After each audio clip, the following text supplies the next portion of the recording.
Today's program, we're getting started with healthcare data analyst Robert McLaughlin. Really excited to have him here. He's going to be talking about a new methodology for assessing the adequacy of a nursing home's staffing. And then the second part of the program, I'm going to talk about transfer and discharge protections in nursing homes, some of the new federal rules, federal guidance that is in place, or it's in place now, but it's going into effect March 24th, and some of the resources that we have developed on that. Just as a note, because we're doing two essentially mini programs today, we're going to have two different Q&A. So we'll have a Q&A after Robert's program, and then we'll have a Q&A at the end after I talk about transfer and discharge protections. A little bit about LTCCC, for those of you who are not familiar. We're a nonprofit, nonpartisan organization entirely dedicated to improving care and quality of life for people in nursing homes and assisted living and other adult care facilities. And our focus is on policy research and analysis. We have a lot of data and a lot of resources on our website for really for everyone, from residents and families, long-term care ombudsman, others who work with residents and families, to policymakers, for providers themselves, and for researchers. So you're welcome to join us. Everything on our website is free to use and share, nursingHome411.org. Without further ado, I'm going to introduce Robert. Robert is a healthcare data analyst with a decade of experience uncovering operational, financial, and staffing issues in the healthcare system. His insights have aided advocates, policymakers, and legal teams in identifying deficiencies and improving accountability for seniors and people with disabilities. As an expert witness, he's provided pivotal testimony in elder abuse cases, including one that led to a landmark verdict, underscoring his commitment to raising care standards and enhancing transparency across the industry. And what Robert's going to talk about today is a methodology that he and Charlene Harrington, obviously a very prominent researcher, many of you I'm sure know, from the University of California, San Francisco, developed to better assess and understand the adequacy of nursing home staffing. I'm going to just provide a brief background before I hand it over to Robert. So I just wanted to make sure, actually, that everyone knew, and those of you who've attended our prior programs are probably aware of this, that the 1987 federal nursing home reform law provides really strong protections around care and quality of life and dignity in nursing homes. And those are all centered on having sufficient staff with the appropriate competencies and skill sets to meet the needs of the residents who the facility has admitted.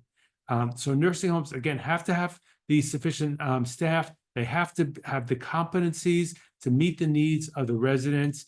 And that is required to be determined by the facility based upon the resident assessments and plans of care for their residents.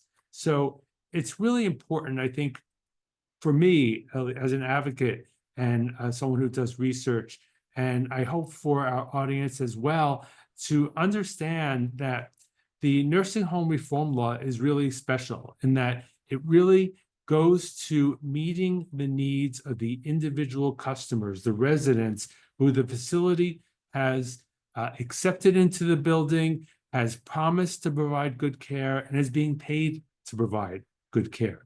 This is not a warehouse. It's not a, it's not a fish tank where you're just putting in as many fish as you can fit in. It's understanding that when you are accepting a vulnerable individual in your care as a nursing home, you are tailoring what you're doing, what you're providing, and fundamentally, that most importantly comes down to staffing to their needs.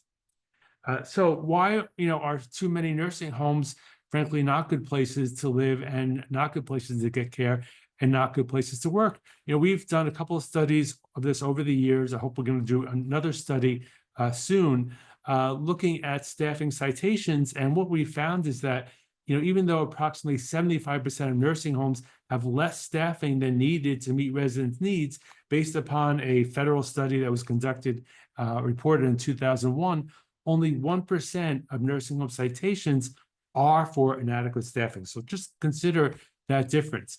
And then what we also found, again, this is just looking at federal data, is that citations rarely lead to a penalty. And what that means is that operators know that they can generally get away with inadequate staffing and poor care. So what do we do? What are we trying to do as a country to address that problem?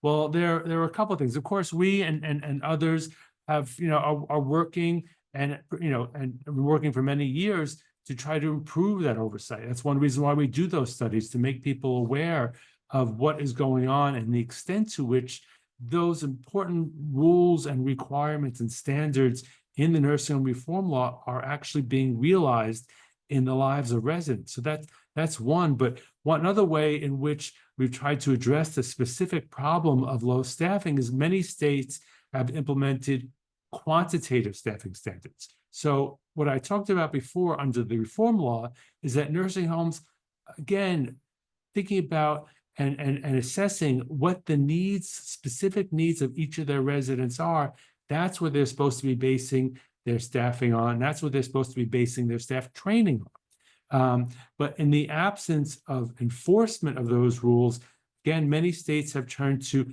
having a minimum baseline staffing standard. For instance, a minimum number of nurses, RNs, LPNs, or LVNs, and CNAs in the building per resident per day to ensure some level of appropriate staffing. In addition, there was last year, the Biden administration promulgated federal staffing standards, numerical staffing standards of 3.48 hours per resident per day of nurse staffing time. Now, as I note here, those requirements of the Biden era requirements are now facing numerous challenges, both in courts and by the new administration and in Congress. We don't know how long they will last, but these are efforts to try to change that. And lastly, on this point, and importantly, any quantitative requirement, whether it be the state or whether the federal requirement, those are in addition to, not instead of, the requirement that facilities provide sufficient staffing on an individual basis to meet their residents' needs.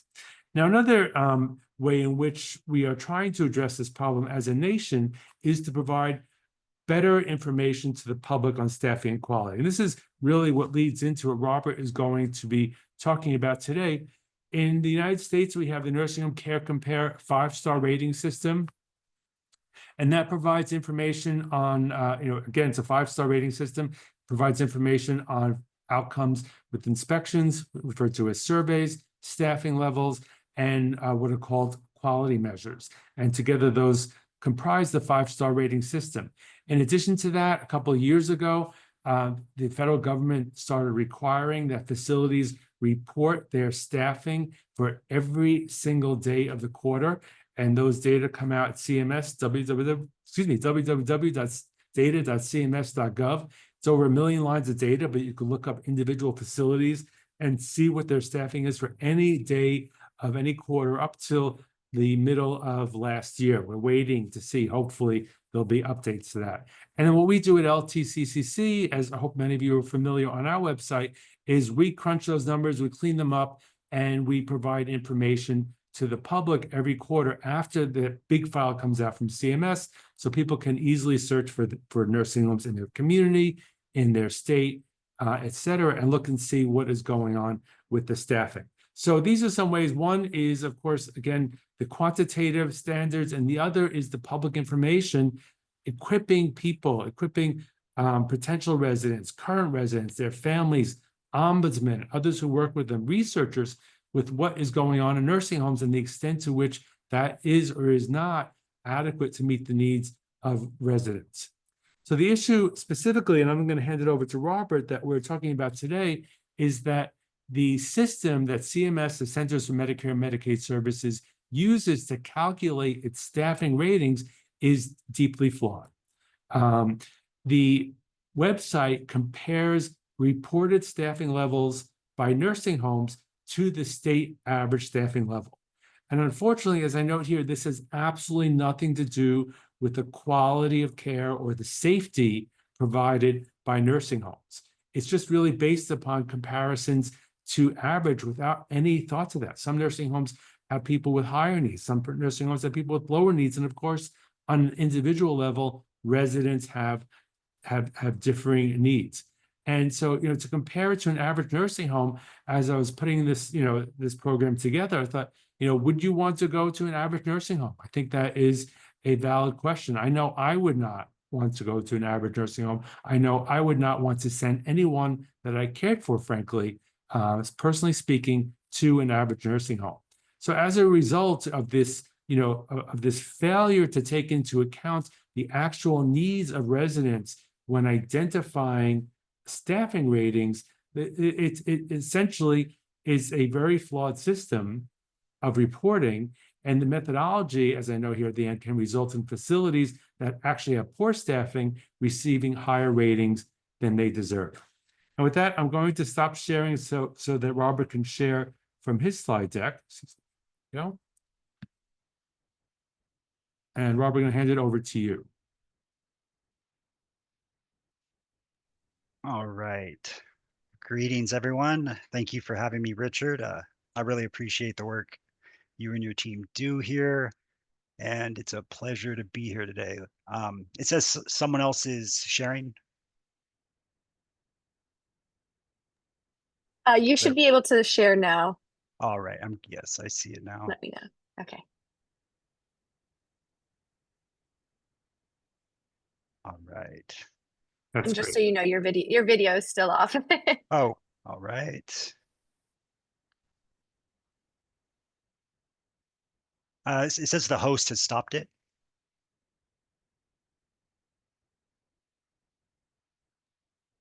All right, hang on 1 second. I'm gonna ask you.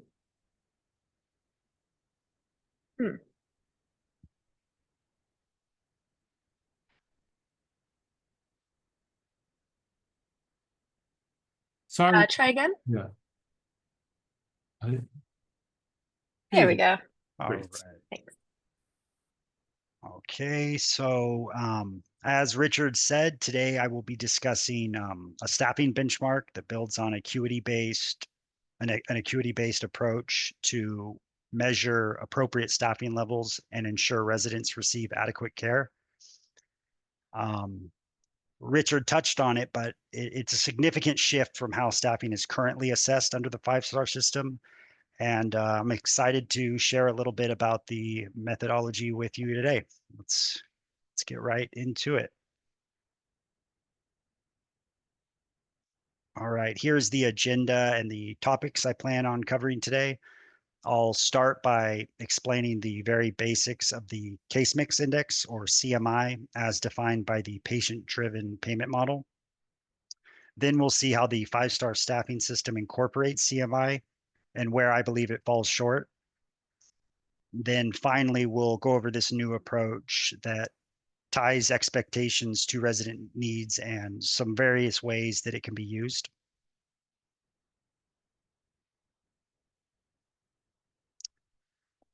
So what is PDPM? PDPM is a payment model that separates resident care needs into 5 categories that I've got listed here. And each component, these 5 components of the case mix index, has its own separate CMI. The PDPM uses algorithms that look at resident characteristics recorded in the MDS, certain factors like specific health conditions and levels of independence with daily tasks are each assigned a weight. Those weights add up to form a CMI. Essentially, the takeaway is that a higher CMI corresponds to more complex care needs and then therefore a greater need for resources.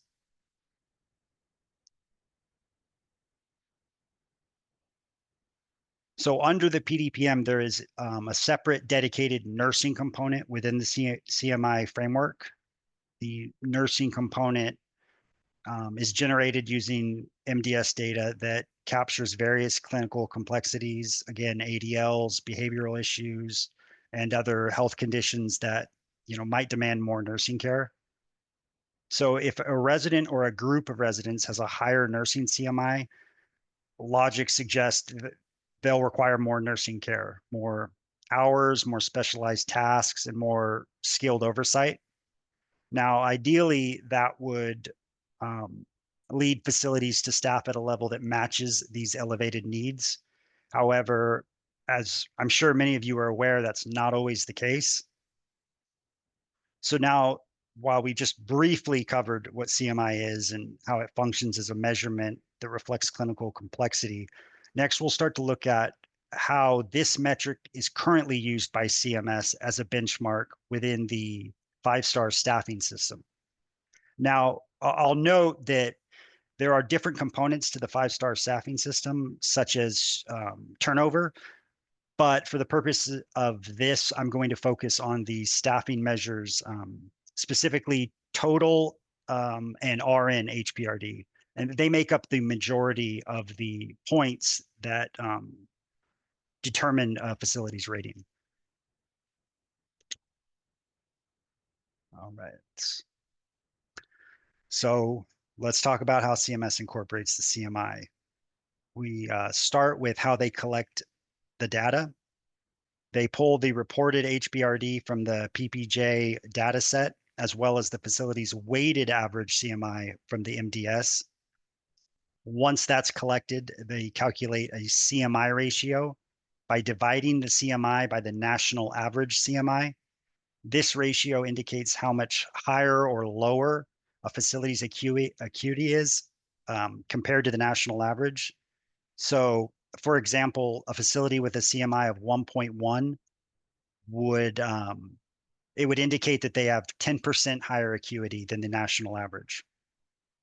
Next, the system determines case mix hours by multiplying the CMI ratio by the national average hours per resident day for both RNs and total nursing separately. This gives an expected staffing or case mix staffing that's based on industry norms. So that same facility with a 1.1 CMI ratio or 10% higher acuity would be expected to staff 10% more than the national average. The last step in the methodology is that the system calculates what are called adjusted hours using the formula facility reported HPRD divided by facility case mix HPRD, and then multiplied by the national average case mix HPRD. Now, the adjusted hours are kind of are often confused with a staffing level, but it's in just a comparative metric that's used to rank facilities in deciles, and it's not an actual measurement of staffing time.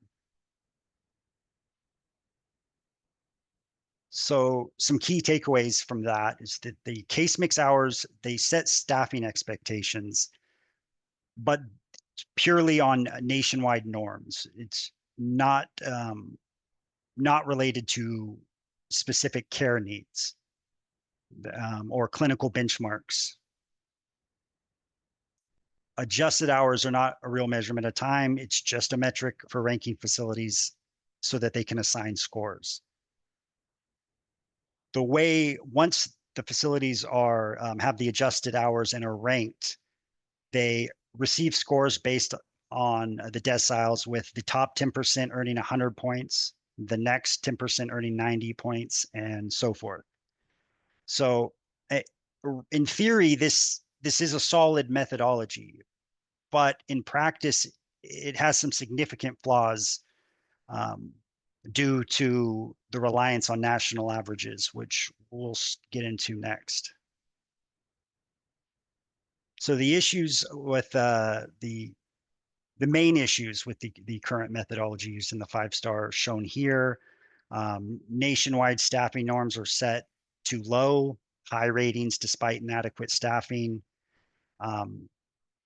resulting in misleading information for consumers and lack of incentives for improvement in terms of for providers. So we'll look at these one by one, but the central concern is simple: comparing facilities against a national benchmark that is already suboptimal. It provides little benefits to stakeholders. So according to the 2023 study, the minimum standards are 0.55, 2.45, and 3.48 for the staffing categories listed there.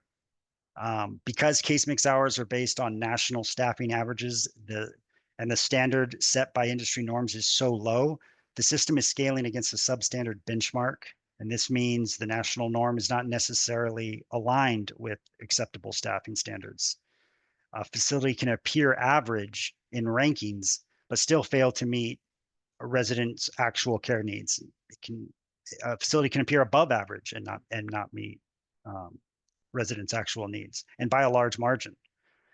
The result of this system is that it reinforces inadequate staffing rather than setting any sort of meaningful standard.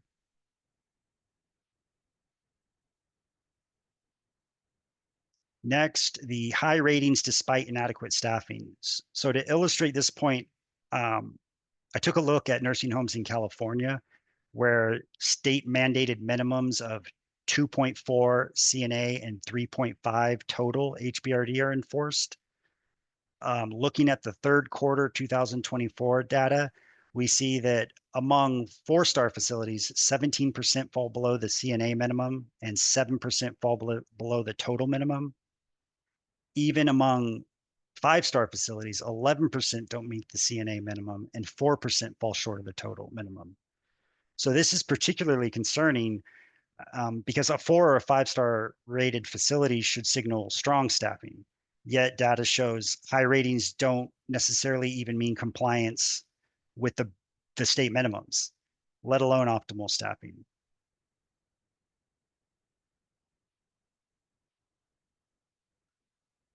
A big concern with a system like this is how it can mislead consumers because the system ranks facilities relative to each other. Low staffing levels become normalized. As a result, when people are looking for care, see a facility with a high star rating, they could reasonably assume it is well staffed. In reality, that high rating only reflects the facility's position against a weak national cohort rather than alignment with evidence-based studies. This disconnect leads consumers to choose nursing homes with inflated expectations of care quality.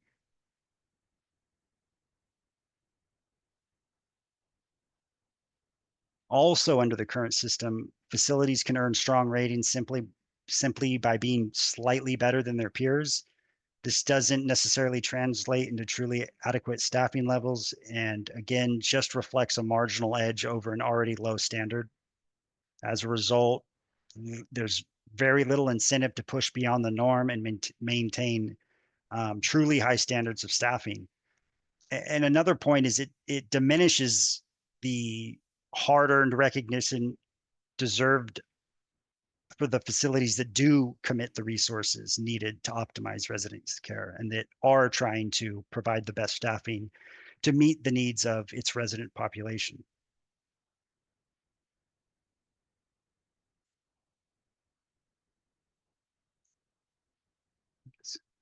So just to summarize in short, the facilities are ranked comparatively, not against meaningful clinical standards. High star ratings don't correlate with sufficient staffing. The system is incredibly misleading to consumers, and there's a lack of incentives for facilities to maintain or improve the quality of care that they provide. So to address this, I believe the best approach is one that aligns staffing expectations directly to resident needs rather than questionable averages, or putting resident needs at the center of the methodology. And that's what we'll look at next. So this proposed approach centers on linking expected staffing or case mix staffing levels directly to acuity based on CMI and evidence-based time studies. As resident needs intensifies, case mix hours scale up to match those needs. The goal being to establish clear, transparent benchmarks with practical application for all stakeholders.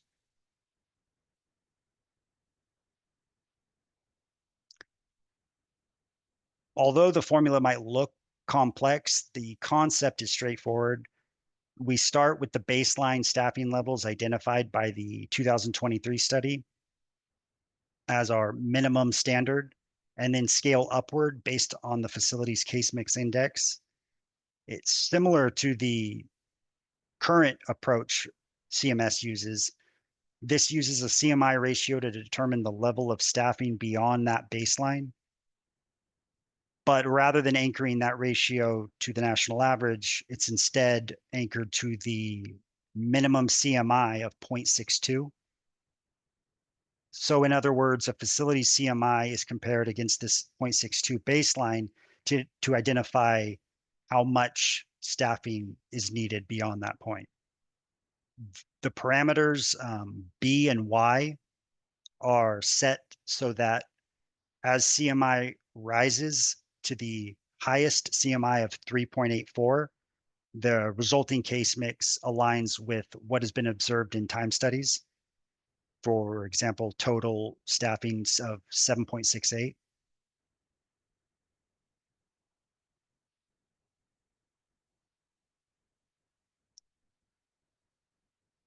So if you're looking at a resident with the lowest CMI of a 0.62, the calculation would result in a case mix of 3.48 total HPRD, which aligns with the 2023 study. Now, if you're looking at a resident on the other end of the spectrum with the highest CMI of a 3.84, you're going to get the 7.68 total hours per residence day, which aligns with the time and motion study and as well as the Schnella study on CNAs. Now, between these two extremes, the high and the low CMI, there is an incremental scaling based on CMI. As it rises or falls, the case mix hours follow suit accordingly.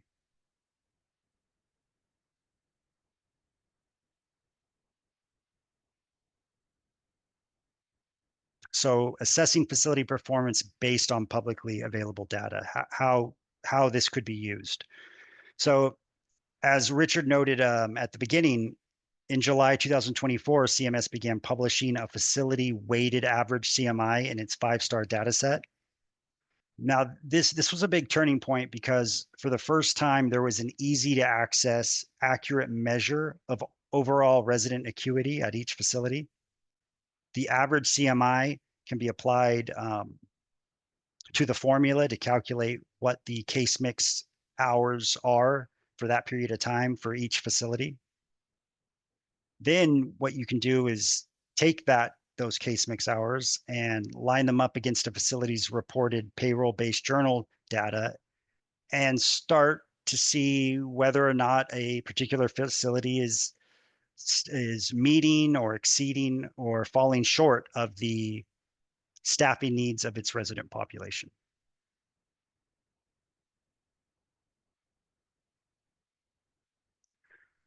So for this example, I selected facilities that range on the spectrum of high acuity down to lower acuity, as well as how they, high staffing versus low staffing.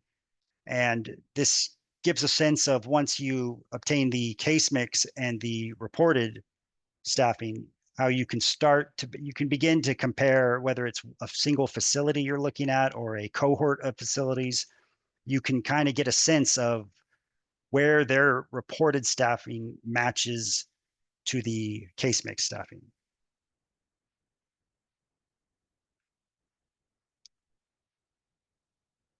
Then if you want to make it a little easier to assess the staffing performance, you might calculate the percent difference to get a sense, especially if you're looking at multiple facilities, kind of take a look at, well, what percentage were they above, below the case mix staffing? How well were they staffing to meet their residents' needs? Another example of type of metrics you can do to kind of to start to dig deeper. Sometimes looking at this for some people in terms of hours per resident day, it can be kind of confusing, hard to grasp these, 0.5, 1.2. So for example, you could say you have a nursing home that had a case mix of 5 hours per resident day and the facility reported 4.5. That would be a 10% difference, or a difference of 0.5. So you can go to the cost report data or the PPJ data that has census information. You can look and see how many days the facility had. Say they had 10,000 patient days and they were short 0.5 hours per resident day. You could multiply that by the total patient days to come up with, okay, so they were 5,000 productive hours short. In terms of productive hours. You could then go further and divide it by 365 to come up with what they were short on a daily basis, like 12 hours, approximately 12 hours per day. They were short the case mix hours, or what they were expected to staff in order to meet their particular resident population's needs. And here at another type of a way of looking at this data, and this is more in line with how CMS currently does, how they are using their comparative metrics to rank facilities. It does have a place. It just shouldn't be done, I guess, in place of a clinical benchmark, but it works well alongside it. You could, especially if you're looking at a large cohort of facilities and you want to see, okay, how is this facility matching up with a group of facilities? This percentile ranking is based on the percent difference. So this particular facility staffing 15% above the case mix. So they ranked at the top, whereas a facility staffing well below it's going to, of course, rank very low.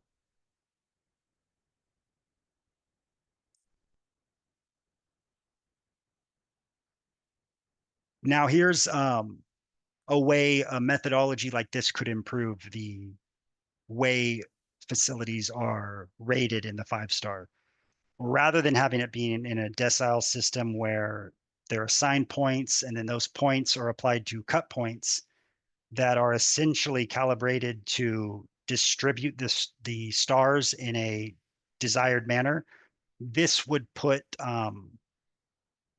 clinical benchmarks as the focus.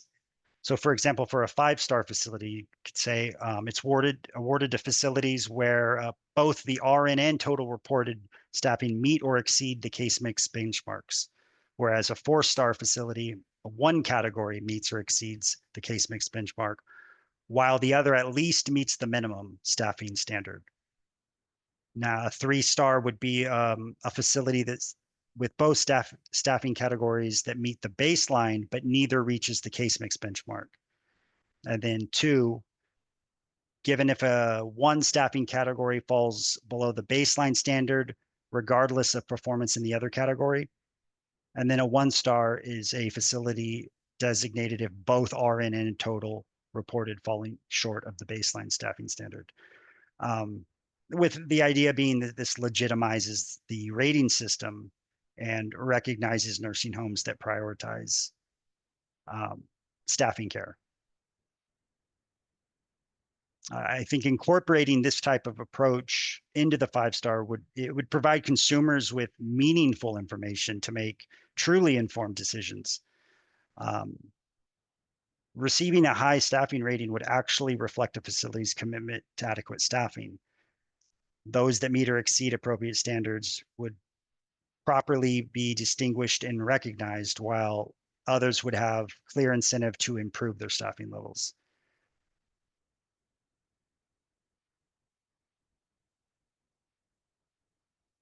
Now, as far as the application on a facility level, of course, you can't really expect them to be running the type of calculations with that, you know, that formula, but facilities seeking to ensure that their staffing levels are adequate for their specific population, they wouldn't need to do complex mathematical equations to incorporate these benchmarks. Pre-calculated case mix hours for each PDPM group provide a familiar format to nursing homes, something they're familiar with that they could use. If they're looking at a specific resident, it would be as simple as just finding the PDPM group and looking at the corresponding case mix hours. Otherwise, they would simply need to do a weighted average by determining how many residents fall into each category, and then finding the weighted average. So it does translate to a facility level application too, if desired.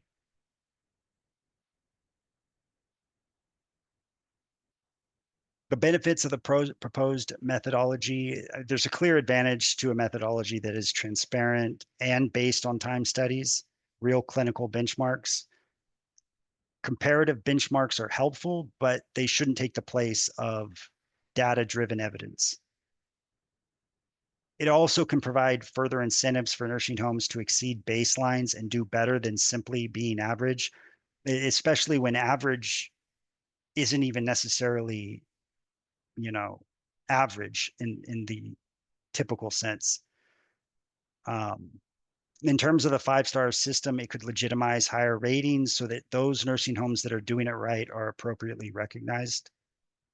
Lastly, because data required for the benchmark is made publicly available, consumers with the desire to verify staffing ratings would be able to do so, and I feel confident that they are making informed decisions.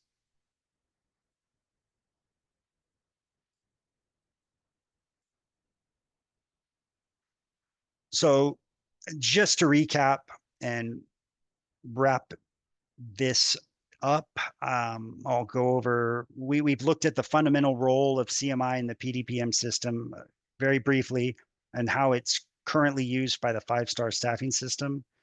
We've seen that leaning on national averages can leave consumers in the dark about real staffing quality.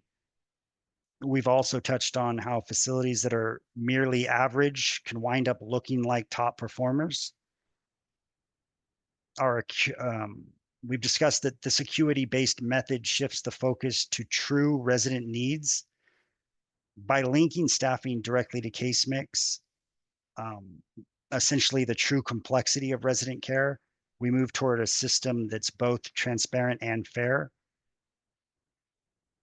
This allows consumers to gauge true staffing adequacy to make informed decisions.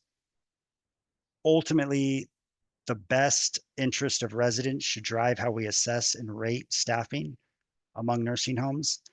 And by leaving simplistic comparisons to low national averages and adopting meaningful evidence-based benchmarks, I believe we can ensure a much higher standard of care.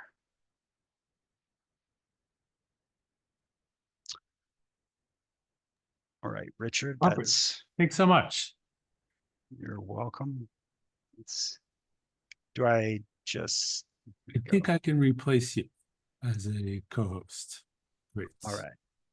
Let me, so I just want to quickly piggyback on this, and then we'll have some time, a few minutes for Q&A, because I also wanted to talk about some new resources that we have today, and let Robert go because he's been very generous with his time. So just very quickly, and Robert got at this to a large extent as well, but what we're going to talk about for a moment is how the public can use the information and use use the methodology and the information gained from it to understand what is going on in their facilities. But we've been trying to encourage CMS and would certainly encourage the states to use this methodology to provide better information to the public on the quality and safety of nursing homes.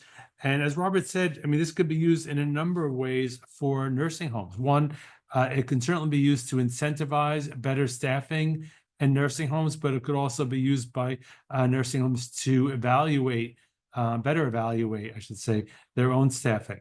And then lastly, I don't think you said this, Robert, but attorneys can use this. Both public and private attorneys can use this to identify the extent to which there is or is not inadequate staffing in a given facility or in a group of facilities, as Robert was mentioning before, that may have the same operator or may be operating, with the same ownership or management, et cetera.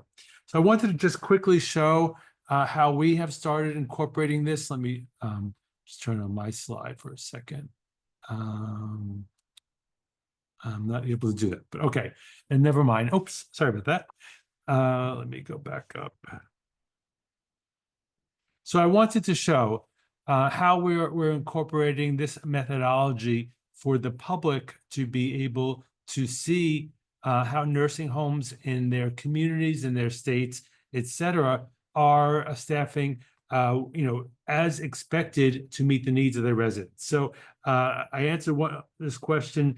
I typed this question, excuse me, it came in earlier, but where can the nursing case mix index be found? Well, we're including here, it's actually, our second column, but these data come precisely from the provider files that CMS provides. And then about twice a year, what we do is we clean them up and we publish them for the public. So this is just a snapshot of the nursing homes in one state, New York State, where we're located. And you can see again, the nursing home case mix index is the first column. The next two columns, the first one is the expected total nurse staffing hours per resident per day, HPRD. And the second is the expected RN hours per resident day. And then following that, we have the reported total nursing and the reported RN. So you can see one following the other, what the expected hours are for each facility and what the actual reported, what they reported is for each facility. Now, we'll also incorporate this in our quarterly reporting of nursing home staffing that we put out, assuming that the federal government starts putting that out again. I think we're due or maybe a little bit overdue for an update on the latest quarter, which, if I remember correctly, would be the third quarter of 2024. There's always a lag time in the reporting of the PBJ, the payroll-based journal staffing data, but hopefully that will resume under the current presidential administration, and we'll be able to report that, and we will be integrating into that the expected RN staffing and the expected total staffing as well. So just a sample for you to see. And then with that, I want to open it up for a couple of questions before we move on. Excuse me 1 second. I'm going to stop sharing and go to the Q&A. So John Rodat asked, so even if the CMI ratio is misleading, is the CMI itself still a reasonable and useful metric?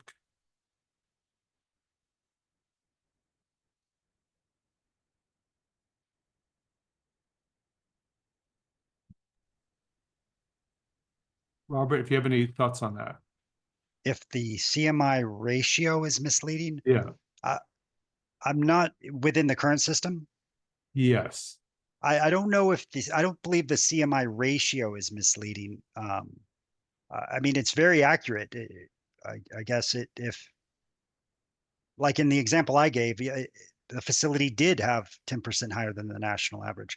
The problem is with using the national average as the baseline. It's that the norms are so low that it's setting the standard low. So it's not really an issue of the CMI being misleading, but the CMI is still reliable as a source of measuring acuity. I would agree with that. Okay, thanks. And then the second question is from Dean Lerner. Dean asked, are you able to calculate a specific resident's staffing needs, or is this based upon the existing population of the entire census? I think I know the answer to that. Yes, you can do Really? a resident specific, yes, because each resident that is classified into a PDPM group will have a corresponding CMI. Really, a resident specific is the easiest way to do it. Well, so I I guess technically you can. I think the question might be, with what we have publicly available, can you? And for that, unfortunately, no. Thank you. Thanks. Well, terrific. Thanks so much for joining us. I'm going to go back to the rest of our Thank you. program. This was fantastic, and we really appreciate your work on this, and of course, appreciate your presenting it today, Robert. Thank you. Thank you very much. Thank you. Appreciate everything you do and for having me. Thanks. And I'm going to go back to sharing my screen. And very quickly, I think we only have about 10 minutes, although I could stay on a little bit longer if that's okay with people. So I want to talk about the new federal transfer and discharge protections. And a little bit of background here. I know it's a very big switch from what Robert was talking about, but these came out late last year and they're going into effect. Originally, it was supposed to be at the end of this month. Now it's going to be March 24th. We hope that'll still be true. And there were some important changes and improvements in particular to the transfer and discharge protections in nursing homes. And we're talking about, for both parts of today's program, we're solely talking about nursing homes. So, why are we concerned about transfer and discharge rights? This is a very significant, long-standing, and unfortunately widespread issue in nursing homes. Nursing homes too often will dump residents when their Medicare benefits run out because Medicare pays an enormous amount for resident care. And when that, that amount of money is, when that amount of money comes to an end, and usually Medicare stay ends, well, not usually, but it ends by 100 days maximum, then facilities too often will want to get rid of the resident to bring in someone else who will have that extremely high rate. But nursing homes can also dump residents if they think of them as being difficult, if they're problems, if they're a problem to the facility, if they complain, if their family members complain, if they require more care than the facility wants to provide. It's for too many facilities, it's really a cost-benefit analysis. How much are we getting in? Can we get in more from somebody else? And how much is it costing to provide care to that resident, which does kind of course, lead from the issues that Robert was talking about.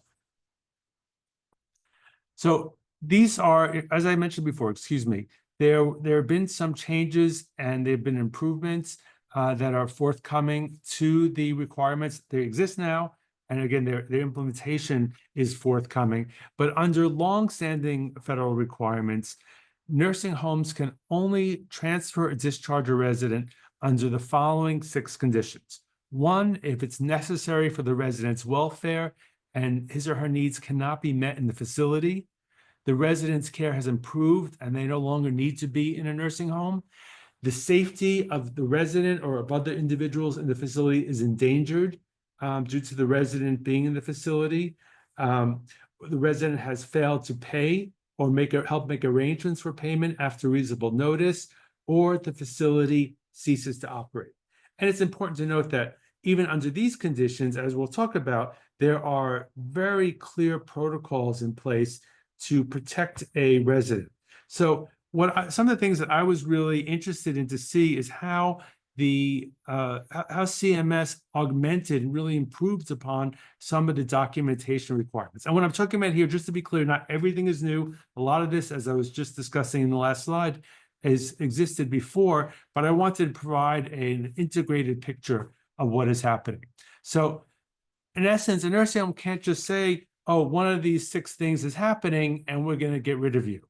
They have to ensure that the transfer or the discharge is properly documented in the resident's medical record and that appropriate information is communicated to wherever the resident is going, whether it be another healthcare institution or another provider, et cetera.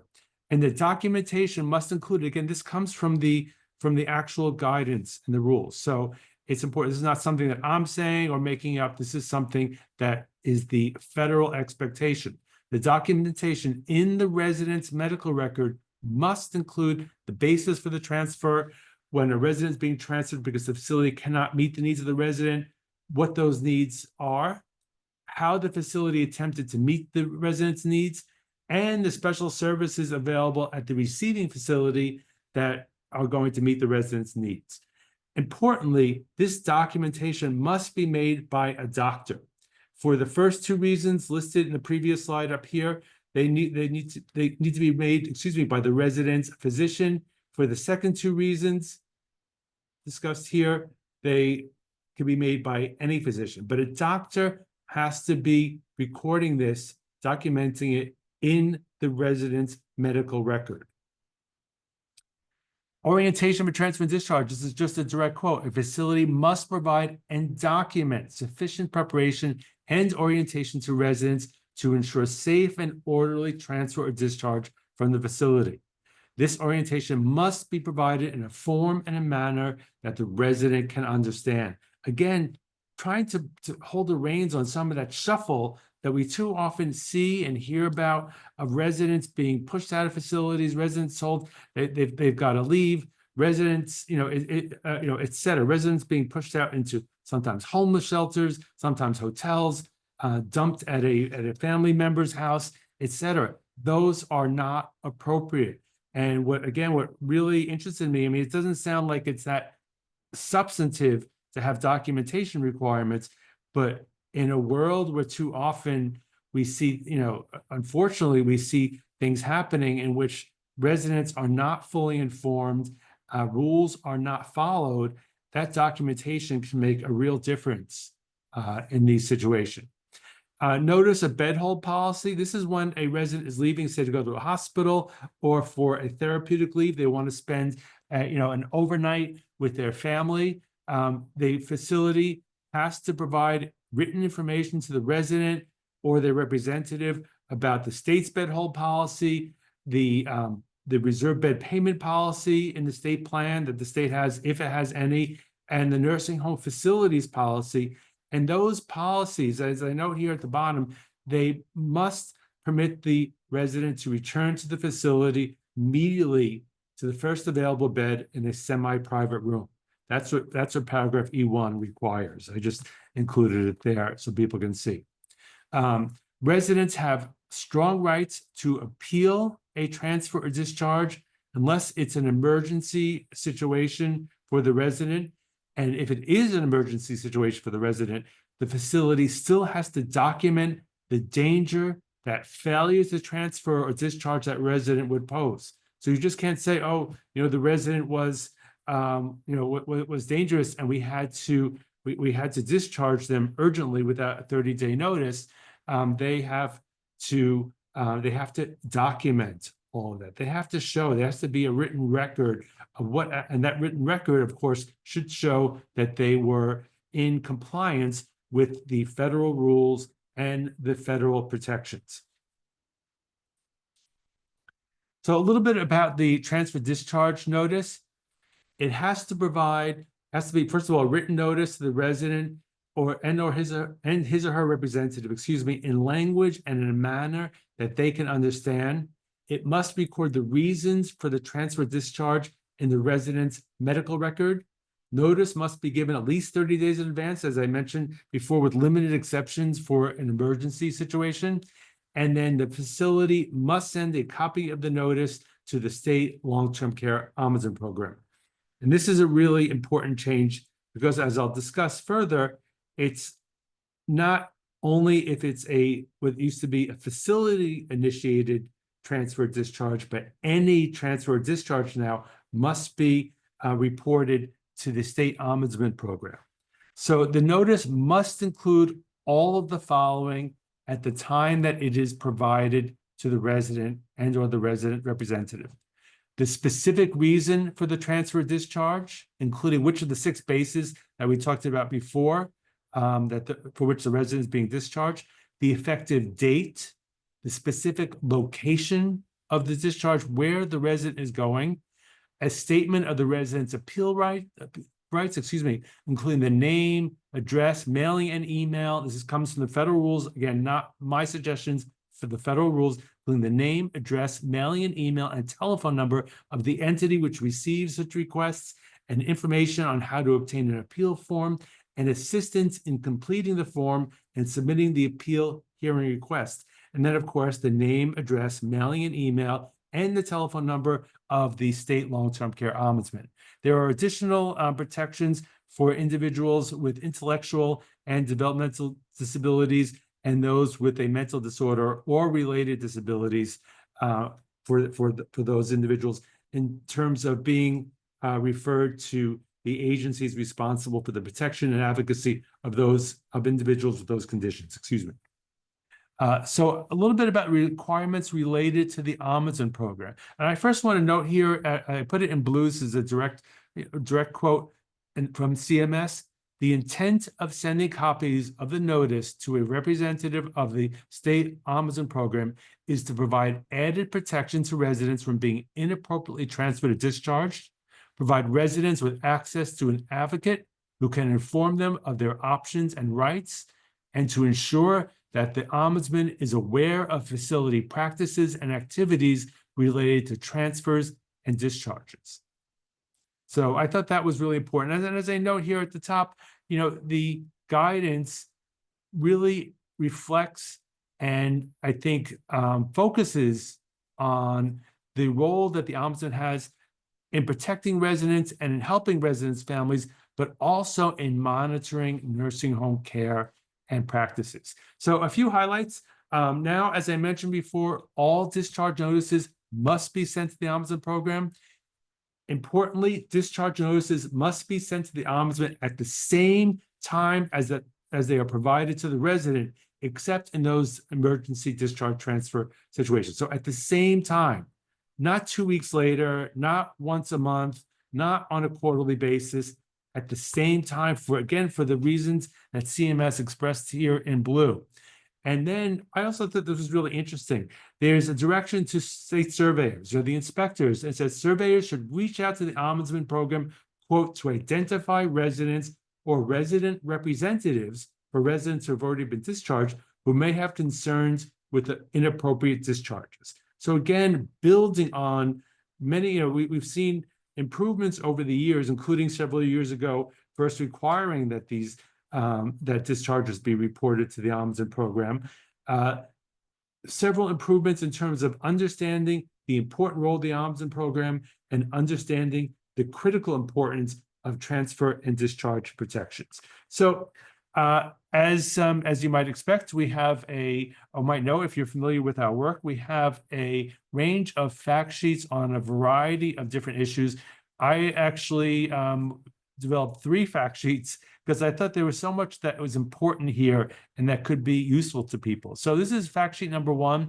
It focuses particularly on the basic protections, those 6 reasons, permissible reasons for discharging a resident, documentation requirements, and the right to appeal.